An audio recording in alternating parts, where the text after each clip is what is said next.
Hello, implementers. This is episode 21 of the Learn to Implement podcast, where you will learn how to fight procrastination, how to manage perfectionism, and how to execute on many of those ideas that you have had. And today I want to talk to you about feedback loops.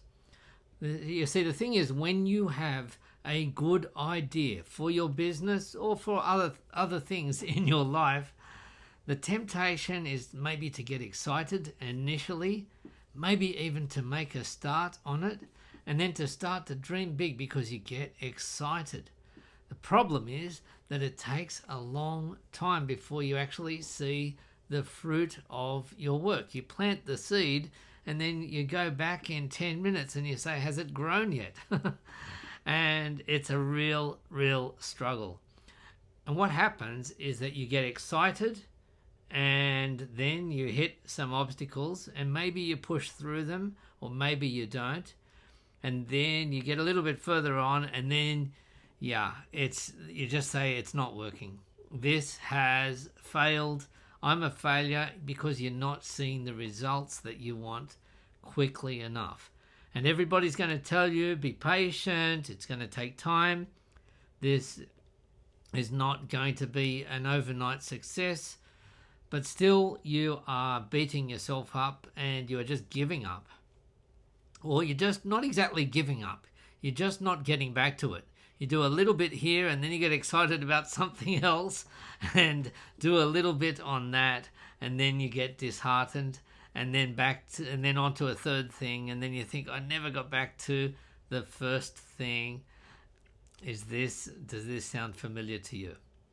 Let me just give you a little tip here, because of course you want to do something good, but it doesn't mean that it has to be perfect. Okay, you know that. How are you going to keep going? How are you going to keep up that momentum? Now, if you are the sort of person who just pushes through, who sets a goal, who wants to wake up to today and wants to be better than you were yesterday, then great. Congratulations.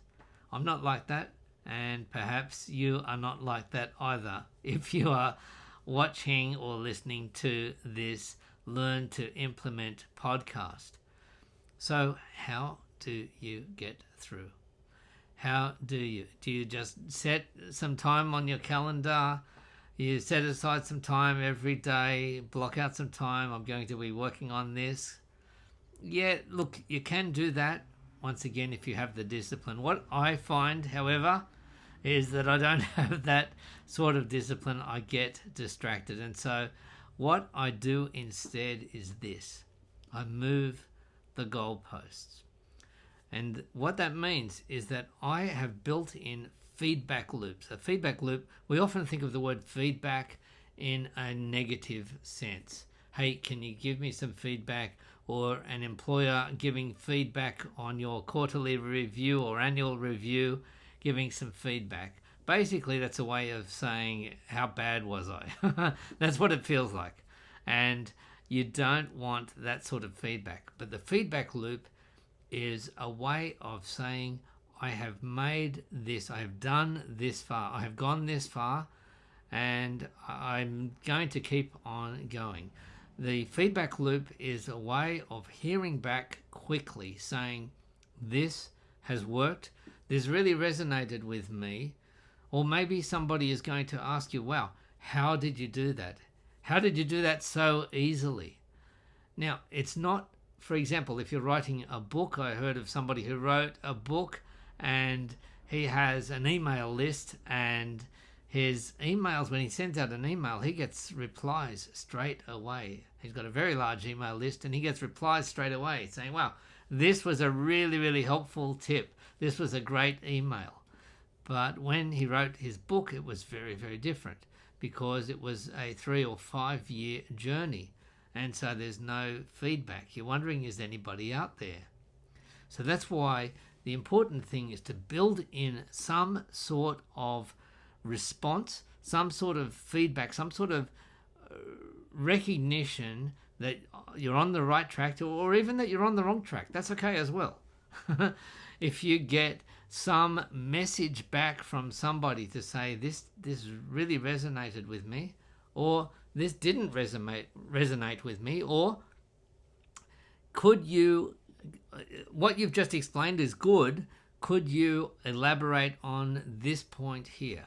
What you've delivered for me is something valuable, however. So I'll give you a simple example from something that I have spoken about many times on this podcast, is my YouTube channel. Now, when I started off on the YouTube channel, I had no confidence at all speaking on camera. I was very, very self-conscious. I was looking at myself, worried how I looked, how I sounded, and now I'm totally fine giving a talk like this with no, even with very few notes or anything.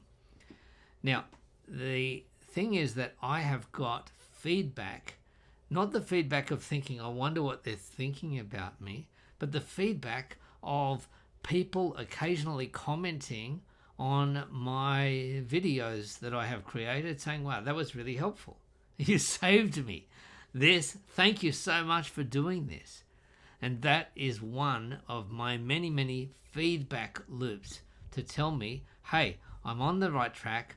I'm hearing from somebody, this is resonating, this is hitting the mark. And so your job is to build in those feedback loops, those little goals, those little measures of achievement, those merits to say, I've done this. I have at least been able to get this far. So for me, if you're, for example, recording a video, you might say, well, at least I have hit record and then I have saved that video. I haven't edited it, or at least I've edited it, but I haven't posted it onto my YouTube channel. Or at least I've posted it onto my YouTube channel. Hasn't got any views, doesn't matter. You have hit each of those goals. Those are ways of saying congratulations. You have hit that feedback loop. You have got some feedback to say you're on the right track. And feedback that says you're not quite on the right track is even more valuable in a way, especially if they say this bit is good, but this bit is not so helpful for me. Okay, or could you develop this particular piece of information that you've done or instruction? Could you develop that even more, a little bit more? So those are all feedback loops. Build feedback loops into your life, and you'll never regret it. You'll always be glad, because you'll always be able to say, hey, I've come this far. I've made it along the way, and not just be looking up at the big peak of the mountain, which is just so far away that you just can't even see it, and you feel like you're never going to get there. Thanks for watching episode 21 of the Learn to Implement podcast. We'll see you next time.